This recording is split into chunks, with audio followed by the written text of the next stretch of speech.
When we got the garden at the end of 2021, we knew we were getting a plum tree, but we had no idea what kind of plum tree it was going to be. The old owner didn't give us any variety, he just said it was a good bearing fruit tree and it was tasty, but that's all he knew. We got a lot of blooms in the spring. It was white, like it was snowed over, which was really nice, but a lot of the flowers ended up falling over due to a frost we had. And then when the plum fruit emerged, a lot of them self-aborted at cherry size stage. So by the end of it, we didn't actually have a lot of plums on the tree last year. This was the extent of our harvest last year. It was about like 3 kilos at most. We ended up trying to make plum wine. We did this whole fermentation thing in buckets and we used like demijohns. But in the end, it was not that nice of plum wine. It was still a fun experiment though. Last year we did do some light pruning, but I mostly left it alone. The plum blossoms were really nice this year. They were basically the same as the previous year, but we actually were not there during April to see it fully bloom. We went to England to visit some friends, so we missed the big show, the big flower show. But this was still nice to see before we went on our mini vacation. But unlike last year, we didn't get a big freeze, so I know that most of the flowers ended up just blooming completely and staying on the tree and not freezing off. Also, unlike last year, the fruits didn't self-abort at cherry stage. A lot of them ended up just staying on the branches, which was quite surprising. We did get a bit of fruit drop, but not as much as I thought we would. So by the beginning of June, I was quite concerned about the weight on the branches. They were quite low. Usually we can walk under the tree without too much issue, but during this time, we really had to kind of swerve the tree to try and get through it.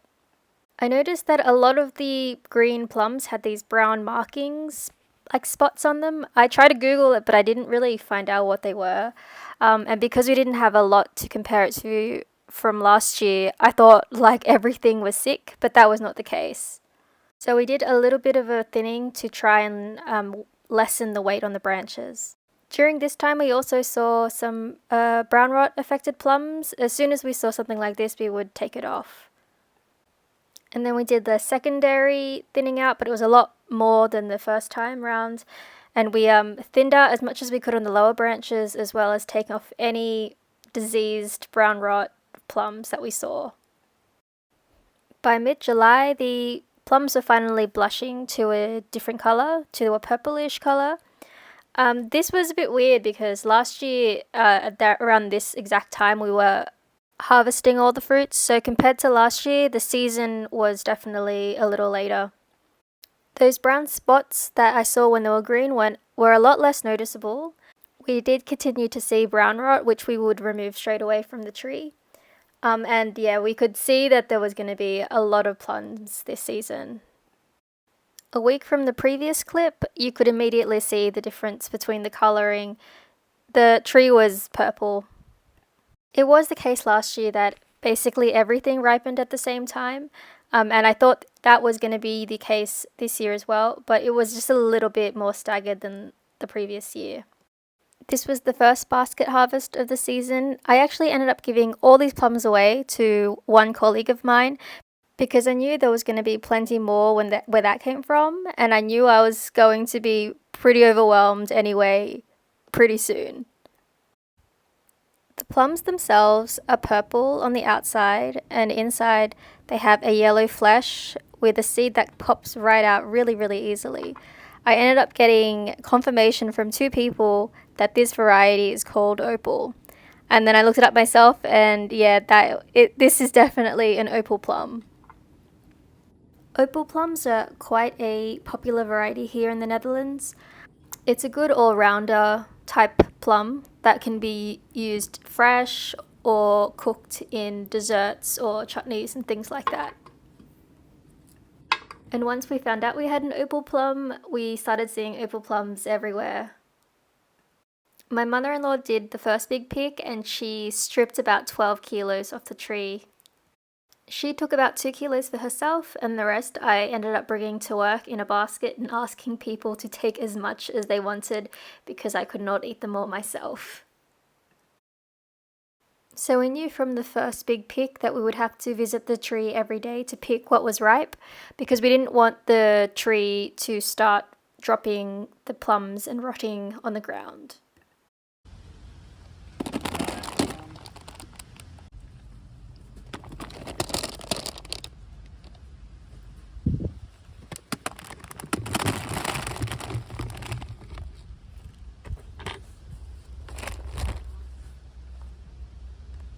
We made it a habit to try and keep the tree as clean as possible, so we would remove any rotting plums on the tree and off the tree.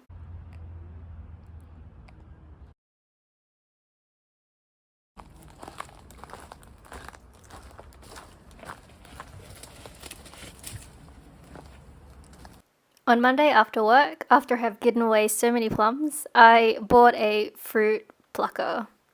I had one of these growing up because we had a guava tree in our backyard, and we were supposed to make one, but we didn't have enough time to do it, so I bought one instead. 10 out of 10, good investment. This harvest ended up going to my boyfriend's colleagues, so it was his turn to try and beg his work friends to take as many as they wanted. The insect activity around the tree right now is buzzing. There are so many bees and wasps eating the fruit, so it's really important to try and clean up as much as possible. I had tried to do a little bit of a harvest video, but it's literally impossible trying to film with one hand and pick with the other. So I mostly left that alone and just picked without filming.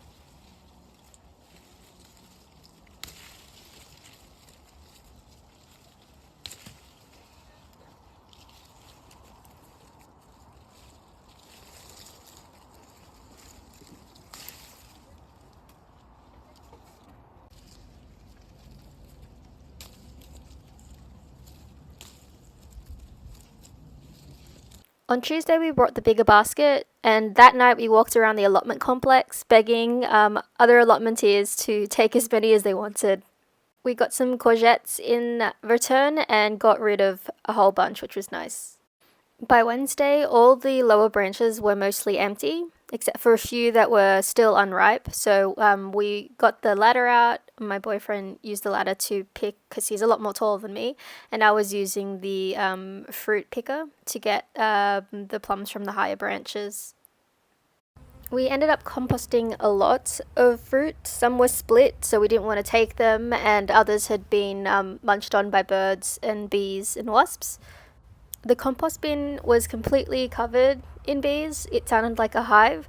We have a bunch of bees, bee boxes in our Volkstown, in our allotment, so that's probably where they're all coming from.